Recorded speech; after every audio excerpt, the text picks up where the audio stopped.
മാറിന്ന് വെച്ചാ എന്താ ഇപ്പൊ കുഴപ്പം? എല്ലാവരും മനുഷ്യരല്ലേ? നീ ജനിച്ചപ്പോ തൊട്ട് നിന്നെ കാണുന്നതാടാ ഞാൻ. നിന്റെ കുരുട്ടുപൊത്തിക്ക് എനിക്ക് നന്നായിട്ട് അറിയില്ലേ? ഞാൻ മനസ്സിലാക്കിയത് വെച്ച് അവർക്ക് മാറ്റമൊന്നും ഉണ്ടായതല്ലമ്മേ, അഭിനയിക്കുന്നത് അത്ര തന്നെ. അതെ, ഞങ്ങൾ അഭിനയിക്കുക. എന്താ പ്രശ്നം? ഈ അഭിനയെല്ലാം ആ കാശിന് വേണ്ടിട്ടല്ലേടി. ചേച്ചേ, കാശിന് വേണ്ടി അവരെന്തിനാ വെറുതെ അഭിനയിക്കുന്നത് ഉണ്ണി? നീ അവരെ ഒരുപാട് തെറ്റിദ്ധരിച്ചിരിക്കുക. ഞങ്ങൾ ഇളയമ നല്ലോണം മനസ്സിലാക്കി വെച്ചിട്ടുണ്ട്. പണത്തിന് വേണ്ടി തന്നെയാ അഭിനയിക്കുന്നത്. അതിനിപ്പോ എന്താ കുഴപ്പം? അഭിയേട്ടൻ പണം കൊണ്ടുവന്ന ഉടൻ തന്നെ ഞങ്ങൾ അമേരിക്കയിലേക്ക് കയറ്റിവിടാൻ പറയും.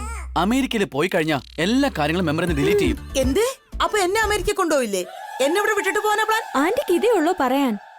ഞങ്ങളോടൊപ്പം ആന്റിയും കൊണ്ടുവന്ന് പറഞ്ഞതല്ലേ. അമ്മേ, ചെറിയമ്മയും ചെറിയച്ഛനും ശരിക്കും അമേരിക്കക്ക് പോവാൻ പോവാണോ? അച്ഛനവരെ പോവാൻ വിടുവോ? അതെനിക്ക് ശരിക്കും അറിയില്ല ഉണ്ണി. പക്ഷേ അച്ഛൻ ആരുടെയും തീരുമാനം ഉൾക്കൊള്ളില്ല. മുത്തശ്ശനും മുത്തശ്ശി ആഗ്രഹിക്കുന്നത് പോലെ എല്ലാരും ഇവിടെ ഒരുമിച്ചുണ്ടായ എന്ത് സന്തോഷായിരിക്കും അമ്മേ. നിന്റെ അച്ഛന്റെ ആഗ്രഹവും എല്ലാവരും ഒരുമിച്ചിരിക്കണം തന്നെയാ. പക്ഷേ എല്ലാവർക്കും ആഗ്രഹം തോന്നണ്ടേ? ഓരോരുത്തർക്കും ഓരോ ആഗ്രഹങ്ങളാണ്.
അബി ആ കാശ് കൊണ്ടുവന്ന ഉടനെ അവനോട് ഞാൻ കുറച്ച് കടം ചോദിക്കാൻ ഭാവനെ.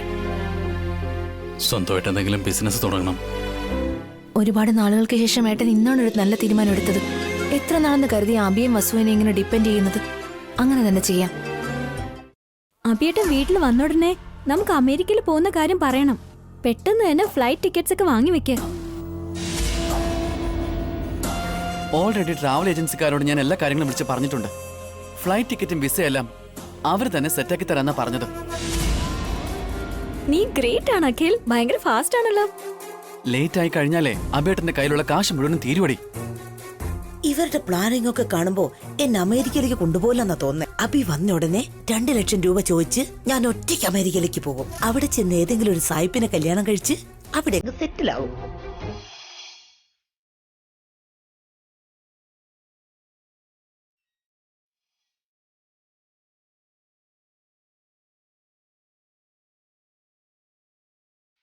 അച്ഛൻ വന്നു.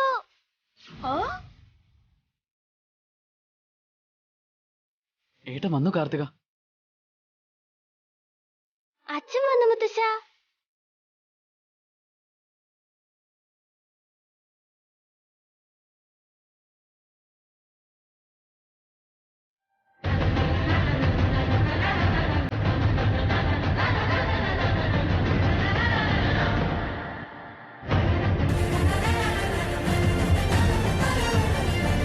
യാത്രയൊക്കെ സുഖമായിരുന്നോ അഭി?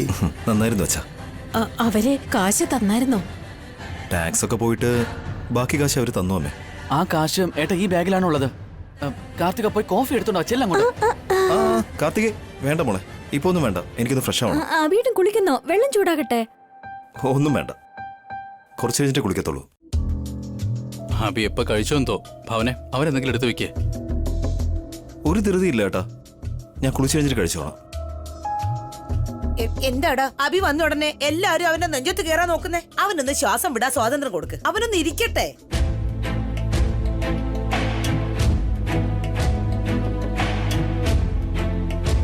സാരയില്ലല്ലേ അമ്മേ. എല്ലാരും എന്നോട് എന്താ സംസാരിക്കാൻ വരുന്നെന്ന് എനിക്ക് മനസ്സിലായി. എന്താണെന്ന് വെച്ചാൽ പറഞ്ഞു.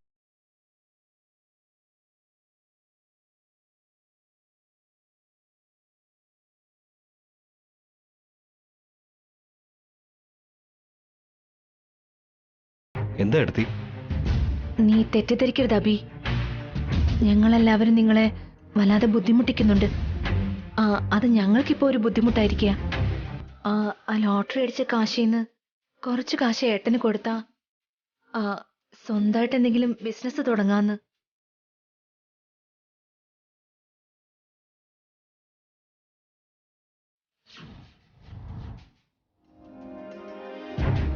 അതെ അബി, ഇത്തവണ എനിക്ക് നന്നായിട്ട് ബിസിനസ് ചെയ്യാൻ പറ്റുമെന്ന് നല്ല ആത്മവിശ്വാസമുണ്ട്. ബിസിനസ് തുടങ്ങി ലാഭം കിട്ടിക്കഴിഞ്ഞാൽ നിന്റെ കാശ് ഞാൻ ഉടനെ തിരിച്ചു തരാം. ഇനിയാണോ ഏട്ട ബിസിനസ് ഒക്കെ തുടങ്ങാൻ പോകുന്നത്?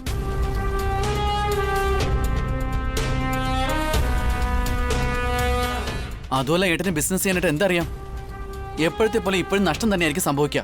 അബിയേട്ടന്റെ കയ്യിൽ നിന്ന് വാങ്ങുന്ന കാശ് ഈ ജന്മം തിരിച്ചു കൊടുക്കാനും കഴിയില്ല.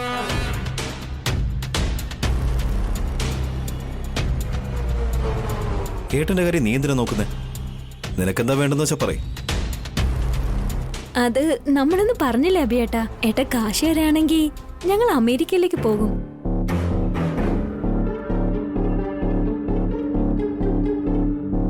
നമ്മുടെ റുപ്പീസിനെക്കാളും അവിടെ ഡോളറിന്റെ വാല്യൂ കൂടുതലാ. ഞങ്ങൾ പോയ ഉടനെ തന്നെ ഏട്ടൻ തന്ന കാശ് പലിശ സഹിതം തന്നോളാം. കാശ് തിരിച്ചു കൊടുക്കാനായിട്ട് അബി നിന്നോട് ചോദിച്ചോ? ഈയും നിന്റെ ഓവർ ആക്ഷനും. നിങ്ങൾക്കെല്ലാം തന്ന സ്വത്ത് തിരിച്ചു തരാനായിട്ട് അബി ചോദിച്ചതേ ഇല്ല. ഇപ്പോ 1-2 ലക്ഷം രൂപയ്ക്ക് നിന്റെ അടുത്ത് വരുമെന്നാണോ തോന്നുന്നേ?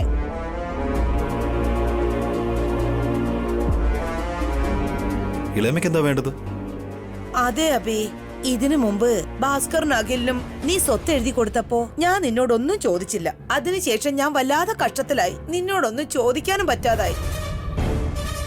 ഇപ്പൊ കാശ് വന്നിട്ടുണ്ടല്ലോ, 2-3 ലക്ഷം തരികയാണെങ്കിൽ ഞാൻ എന്റെ ചെലവ് നോക്കിയാന്. ഏട്ടത്തിക്ക് എന്ത് ചെലവാ ഉള്ളത്? പുറത്തു പറയാൻ പറ്റാത്ത രീതിയിലുള്ള ചെറിയ ചെലവുണ്ട്. പുറത്തു പറയാൻ പറ്റാത്തതോ? എന്താ അത്? പറഞ്ഞാലും നിങ്ങൾക്കൊന്നും മനസ്സിലാവില്ല ഏട്ടാ.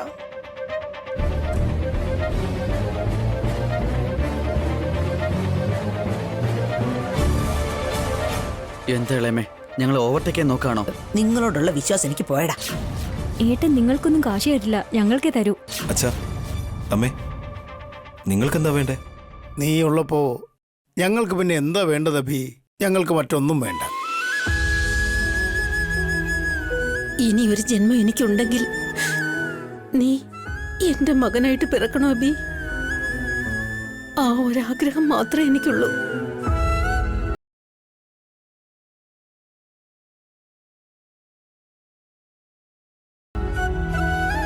ഉണ്ണി, മോൻ പറയ്, നിനക്കെന്താ വേണ്ടേ? എനിക്കൊന്നും വേണ്ട അച്ഛാ. എന്റെ അനിയത്തിമാർക്ക് പോലും ഒന്നും വേണ്ട. ഞങ്ങളുടെ ചെലവ് നോക്കാനായിട്ട് എന്റെ കയ്യിൽ ഇഷ്ടം പോലെ കാശിരിപ്പുണ്ടച്ചാ.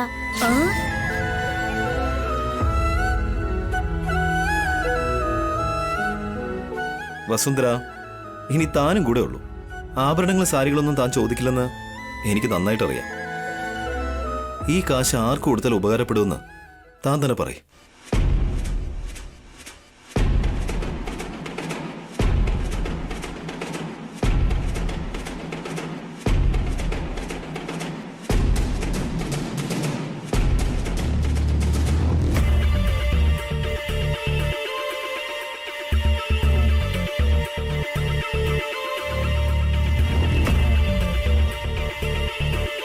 വസുന്ധര, പറഞ്ഞോളൂ, ഈ കാശ് ആർക്ക് കൊടുക്കണം?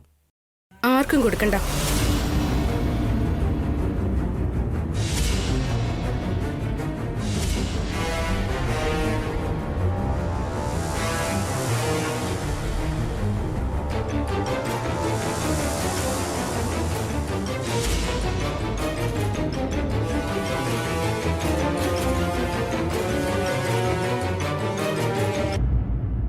ഈ പണത്തിൽ നിന്ന് 1 രൂപ പോലും ഇവരിൽ ഒരാൾക്ക് പോലും കൊടുക്കാൻ പാടില്ല.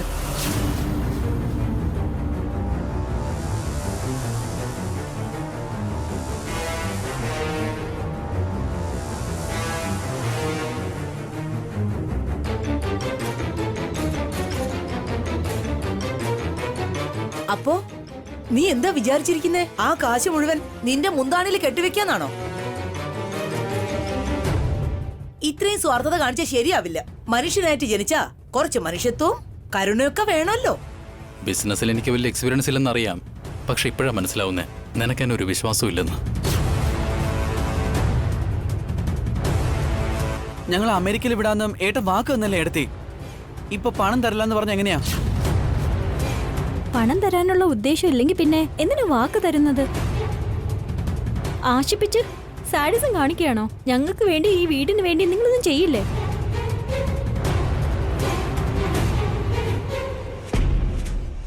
ഞാൻ ഈ കാശ് നിങ്ങൾക്കാർക്കും തരണ്ട എന്ന് പറഞ്ഞു. പക്ഷെ കുടുംബത്തിന്റെ ആവശ്യത്തിന് വേണ്ടി എടുക്കണ്ടെന്ന് പറഞ്ഞില്ലല്ലോ. ആ ഈ വീട്ടിൽ ഞങ്ങളല്ലാതെ വേറെ ആരാ ഉള്ളത്? കല്യാണപ്രായമായ കാവ്യ ഇവിടെ ഉണ്ട് ഇളയമ്മേ.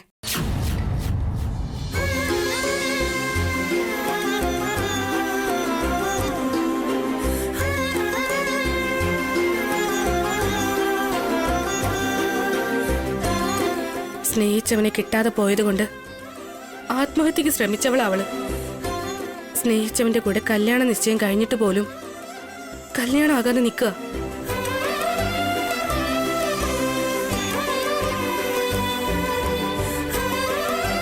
ചെക്കന്റെ വീട്ടുകാര് നമുക്ക് തന്ന സമയം കഴിഞ്ഞിരിക്കുക. എത്ര നാള് നമുക്ക് അവരെ പിരിച്ചു നിർത്താൻ പറ്റും? ഉടനെ കാവ്യയുടെ കല്യാണം നടത്തണം. ആ കല്യാണം നടത്താൻ വേണ്ടി മാത്രമേ ഈ പണം ഉപയോഗിക്കാവൂ. അതുകൊണ്ടാ ഈ പണം നിങ്ങൾക്കാർക്കും തരണ്ടെന്ന് പറഞ്ഞത്.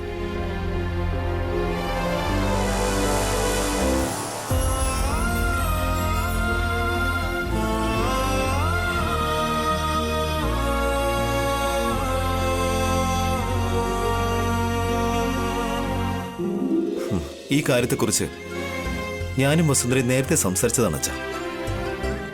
ചെക്കൻ്റെ വീട്ടുകാർ നമ്മളെ തെറ്റിദ്ധരിക്കുന്നതിന് മുമ്പ് തന്നെ കാവ്യയുടെ കല്യാണം നമ്മൾ നടത്തണം. പക്ഷേ കാശിന് എന്ത് ചെയ്യുന്ന ഓർത്ത് വല്ലാതെ ടെൻഷനായിരുന്നു. ദൈവം തീർച്ചയായും ഒരു വഴി കാണിച്ചു തരുമെന്ന് വസുന്ധരയോട് പറഞ്ഞത്.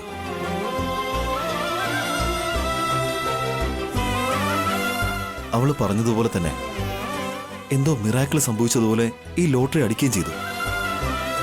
ഇനി കാവ്യയുടെ കല്യാണം ഒരു കുറവുമില്ലാതെ നമുക്ക് നടത്താം. എന്തു പറയുന്നു അമ്മേ? ഞാൻ എന്ത് പറയാനാ അബി? നിങ്ങൾ രണ്ടുപേരും മറ്റുള്ളവരെക്കാളൊക്കെ ഉയരത്തിലാ ചിന്തിക്കുന്നേ. എനിക്ക് വാക്കുകൾ കിട്ടുന്നില്ല.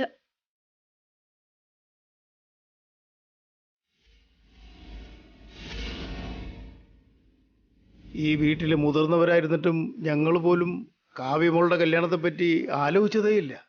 ആ ചുമതല നിങ്ങൾ ഏറ്റെടുക്കുന്നതിൽ അഭിമാനവും സന്തോഷവും ഉണ്ട് മക്കളെ. അബി, വസു, ഞങ്ങൾ നിങ്ങളെ തെറ്റിദ്ധരിച്ചു. എന്നോട് ക്ഷമിക്കബി. അയ്യോ, എന്താ ഭാസ്കരേട്ട ഇങ്ങനെയൊക്കെ പറയുന്നേ? കാവ്യയുടെ കല്യാണം കഴിഞ്ഞിരുന്നെങ്കിൽ നിങ്ങൾക്ക് ബിസിനസ് തുടങ്ങാനായിട്ട് ഈ പണം നിങ്ങളുടെ കയ്യിൽ തരുമായിരുന്നു. അപ്പോ ഞങ്ങൾക്കൊന്നുമില്ലേ എടുത്തി? ഞങ്ങൾ എങ്ങനെ അമേരിക്കക്ക് പോകുന്ന? നിങ്ങളിപ്പോ അമേരിക്കയിലേക്ക് പോകുന്നത് അത്ര അത്യാവശ്യമുള്ള കാര്യമൊന്നുമല്ല. നമ്മുടെ വീട്ടിലെ മഹാലക്ഷ്മിയായ കാവ്യ വിവാഹം കഴിപ്പിച്ച് മറ്റൊരു വീട്ടിലേക്ക് അയക്കുന്നതാണ് പ്രധാനം. അപ്പോ ഞങ്ങൾക്ക് എന്ത് സംഭവിച്ചാലും നിങ്ങൾക്ക് സാരമില്ല അല്ലേ? ഞങ്ങളുടെ നല്ലതിന് വേണ്ടി ഒന്നും ചെയ്യില്ല. ഇത്രയും നാൾ ക്ഷമിച്ച കാവ്യ കുറച്ചു നാൾ കൂടി കാത്തിരിക്കില്ലേ?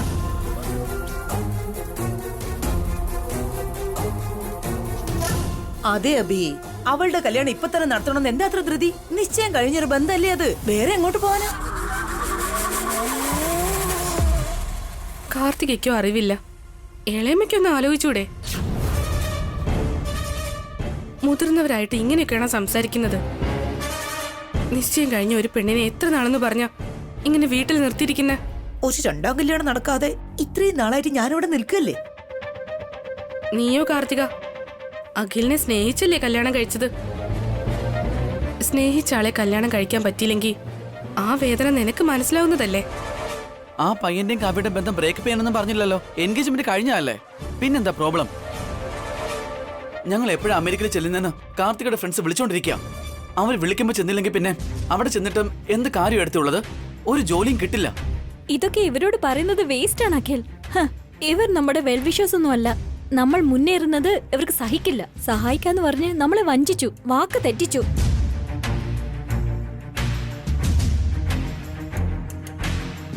ഞാൻ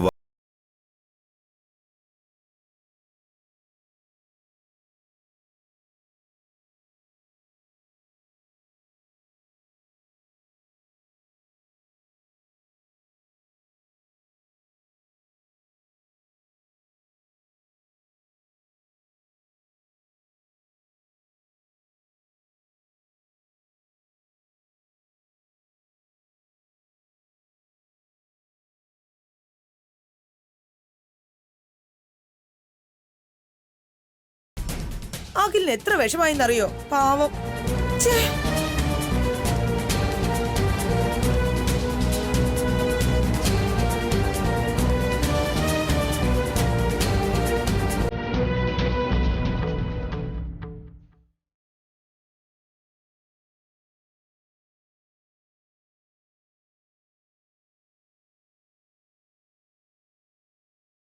അച്ഛൻ ഒന്നുകൊണ്ട് വിഷമിക്കണ്ട.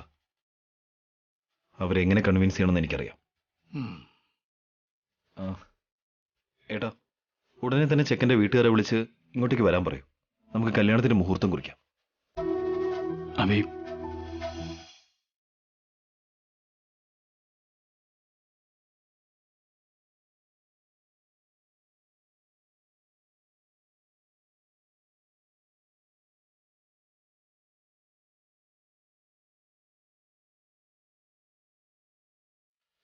ഒരുപാട് നന്ദിയുണ്ട് അബി.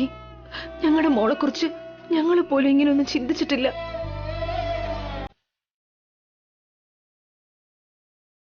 എന്താ എടുത്തേ, എന്റെ മുമ്പിൽ ഇങ്ങനെ തൊഴുത് എന്നെ ഒരു അന്യനാക്കുവാണോ? നിങ്ങളുടെ അനിയൻ നിങ്ങൾക്ക് മകനെ പോലെ ആണെങ്കിൽ കാവ്യ ഞങ്ങൾക്ക് സ്വന്തം മകളെ പോലെയാ. അവളെ കുറിച്ച് ആലോചിക്കാതെ നമുക്ക് എങ്ങനെ ഇരിക്കാൻ പറ്റും? വസു,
നമ്മളെ അവർ ചീറ്റ് ചെയ്തു അഖിൽ. നമ്മളെ വിശ്വസിപ്പിച്ച് പറ്റിച്ചു. ചില്ലറ പണിയല്ല കിട്ടിയത്. ഭൂലോക ദ്രോഹ, ചതി, വഞ്ചന, പറ്റിപ്പ്. നമ്മളെ അമേരിക്കയിലേക്ക് അയക്കാന്ന് വാക്ക് തന്നിട്ട് കയ്യിൽ കാശ് വന്ന ഉടനെ ആ ഭാസ്കറിന്റെ മോളെ കല്യാണം കഴിപ്പിക്കുന്നാ പറയുന്നേ. ഇവര് മനുഷ്യരേ അല്ല. ഇവർക്കത് മനുഷ്യത്വം പറഞ്ഞ സാധനമല്ല. അവർക്കിപ്പോ നമ്മളെക്കാളും ഭാസ്കരേട്ടനോടാ കാര്യം. നമ്മുടെ സന്തോഷത്തെക്കാൾ അവരുടെ സന്തോഷമാണ് ഇപ്പോ വലുത്. അതേടാ, എനിക്ക് പോലും ഒരു രണ്ടാം കല്യാണം നടത്തി തന്നില്ല. പിന്നെ കാവ്യയുടെ കല്യാണം നടത്തേണ്ട വല്ല ആവശ്യമുണ്ടോ? എന്റെ സീനിയോറിറ്റിക്ക് എങ്കിലും റെസ്പെക്ട് തരണ്ടേ? കാവ്യ ഈ വീട്ടിൽ ജനിച്ച പെണ്ണാണെങ്കിൽ ഞാനും ഈ വീട്ടിൽ ജനിച്ചവൾ തന്നെയാ. എന്നെ എങ്ങനെയാ മറക്കാൻ പറ്റുന്നേ? ഇവർക്ക് നമ്മൾ ഒരു വിലയില്ലെന്ന് ഇപ്പൊ എനിക്ക് മനസ്സിലായി. അവരുടെ പ്രയോറിറ്റിയില് നമ്മളൊന്നുമില്ല. നമ്മുടെ വഴി നമ്മൾ കണ്ടുപിടിക്കുന്ന ബെറ്റർ. ആ പറഞ്ഞത് ശരിയാ കൊച്ചുമോനെ. നമ്മുടെ കഷ്ടങ്ങളും സ്വപ്നങ്ങളും മനസ്സിലാക്കാത്ത ഇവരോട് നമ്മൾ സഹകരിക്കണ്ട. നമുക്ക് അമേരിക്കയിലേക്ക് പോവാം. എങ്ങനെ ആന്റിയെ പോകുന്നേ? കുറഞ്ഞ പക്ഷം ഫ്ലൈറ്റ് ടിക്കറ്റിനെങ്കിലും കാശ് വേണ്ടേ? അവിടെ ചെന്നുടനെ നമുക്ക് ജോലി കിട്ടുവോ? ജോലി കിട്ടുന്നവരെ ചെലവില്ലേ? പണമല്ലേ, അത് കിട്ടും കാർത്തിക.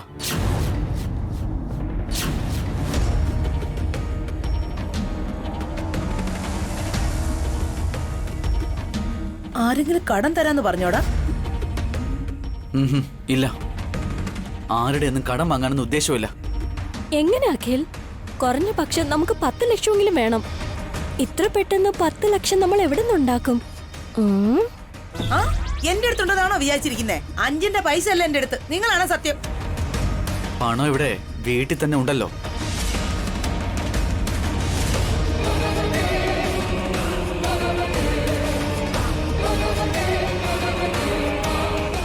ലോട്ടറിയുടെ പണമാണോ?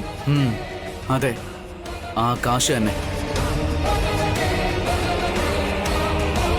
അപ്പോ ആ കാശ് മോഷ്ടിക്കണമെന്നാണോ നീ പറയുന്നേ? മോഷ്ടിച്ചാൽ എന്താ ഇളയമ കുഴപ്പം?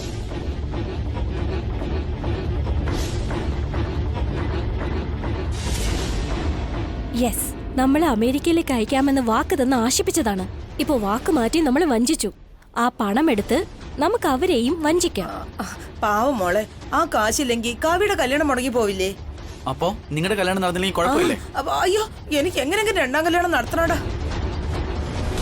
അപ്പോ നീതി ന്യായം ഇതിനെ കുറിച്ചെല്ലാം മറന്നേക്ക്. ആ, അതിനെപ്പറ്റി ഞാൻ ഒരിക്കലും സംസാരിച്ചിട്ടില്ലല്ലോ. ഞാൻ എന്തിനാ അതൊക്കെ പറയുന്നേ? സൂക്ഷിച്ചു വേണം ഓരോന്നും ചെയ്യാൻ. ഈ കാര്യം നമ്മൾ മൂന്നുപേര് മാത്രമേ അറിയാവൂ. കാശ് എങ്ങനെ അടിച്ചു മാറ്റണം, എപ്പോ മോഷ്ടിക്കണം, എല്ലാം നല്ലോണം ആലോചിച്ച് വേണം പ്ലാൻ ചെയ്യാൻ. ഇത്തവണ നീ ഒന്ന് പ്ലാൻ ചെയ്യടോ കൊച്ചുമോനെ. ഞങ്ങളുടെ പ്ലാൻ ഒക്കെ ഫ്ലോപ്പ് ആയി പോവാ. എന്ത് ചെയ്താലും ശരി, അത് നമ്മൾ മൂന്നുപേരും ഒരുമിച്ചായിരിക്കണം. ഓരോരുത്തരായിട്ട് പ്ലാൻ ചെയ്ത് കുളമാക്കരുത്. പണം അടിച്ചു മാറ്റിയതിനു ശേഷവും എടുത്തു ചാടാൻ നിൽക്കരുത്. ഒന്നും അറിയാത്ത പോലെ നിൽക്കണം.